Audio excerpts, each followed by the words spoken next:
Тяжеловесы в клетке.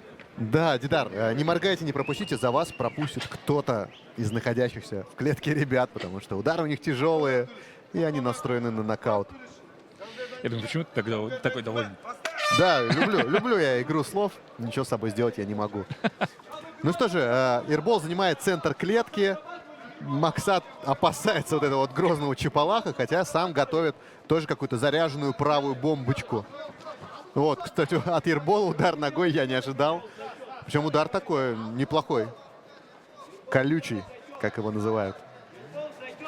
Просто уходит в сторону. Максат Турсун момент выбросил всего один удар за это время. Ну, а я бы сказал, что Ербол просто идет.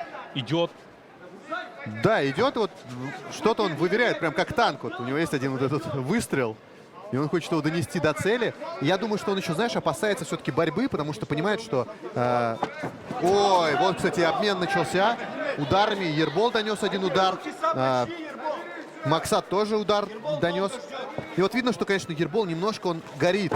Вот, кстати, пропущенный удар еще от Ербола. И сам Ербол идет бороться. Да. Вау. Вау, скручивание. И вот удары. Жесткие удары. Не Чапалахи. Это уже пассивная защита у Турсунмамедова. Да, потерялся Максим. 120 килограмм. Это первая победа. 1 minute 14 seconds of round number 1. Winner by TKO, fighter of the blue corner, Yerbal Sultanbay.